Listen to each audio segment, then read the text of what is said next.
Pemirsa, Wakil Menteri Hukum dan HAM Edward O.S. Hiaris menegaskan komitmen pemerintah dalam membahas rancangan undang-undang atau RUU perampasan aset bersama dengan Dewan Perwakilan Rakyat. Wamenkum yang akrab disapa Edi menyampaikan hal ini dalam kegiatan media gathering yang diadakan oleh Kementerian Hukum dan HAM di Gedung Direktorat Jenderal Administrasi Hukum Umum, Jakarta pada Rabu 4 Desember kemarin. Sebenarnya ini kan yang kita mau cerita terkait perampasan aset yang sudah masuk di DPR. Ini kan adalah persoalan non-NCB itu ya, non-convention based forfeiture. Jadi bagaimana merampas aset tanpa ada diikuti oleh perkara pidana. Tapi kalau perkara yang perampasan aset melalui perkara pidana itu sudah jalan, bukan baru 1-2 tahun, udah puluhan tahun berjalan di Indonesia. Ini yang kadang-kadang teman-teman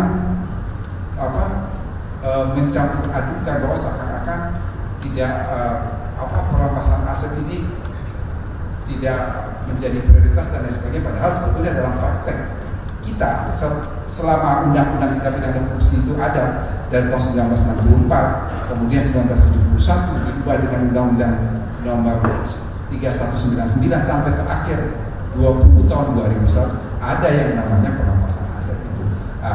Kalau kita merujuk kepada United Nations Convention Against Corruption atau UNCAC, bahwa memang dia tidak menggunakan istilah perampasan aset, tapi dia menggunakan istilah aset recovery.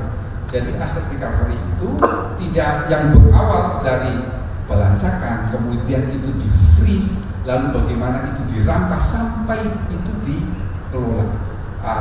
Titik berat dalam RUU perampasan aset yang perlu pembahasan panjang itu betul-betul kita harus kaji adalah bagaimana hukum acaranya. Karena apa? Karena yang tadi saya katakan NCB, non-convention based forfeiture, perampasan aset tanpa diikuti oleh perkara pidana, itu memang sesuatu hal yang baru bagi kita. Ya, yang harus kita kaji lebih mendalam. Tetapi saya kira ini sama sekali tidak memberikan indikasi keseriusan pemerintah dan DPR untuk memberantas tindak pidana korupsi, karena toh yang namanya perampasan aset yang diikuti oleh putusan pengadilan itu selalu berjalan kita lihat. Dan kalau soal lapas overcrowded itu sebelum saya jadi wakil menteri pada periode dulu, kemudian jadi wakil menteri saat ini sampai kemudian beberapa waktu ke depan ini, memang kita tahu persis 52% penghuni lapas itu adalah kejahatan narkotika, dan yang cukup menyedihkan itu 80% pengguna.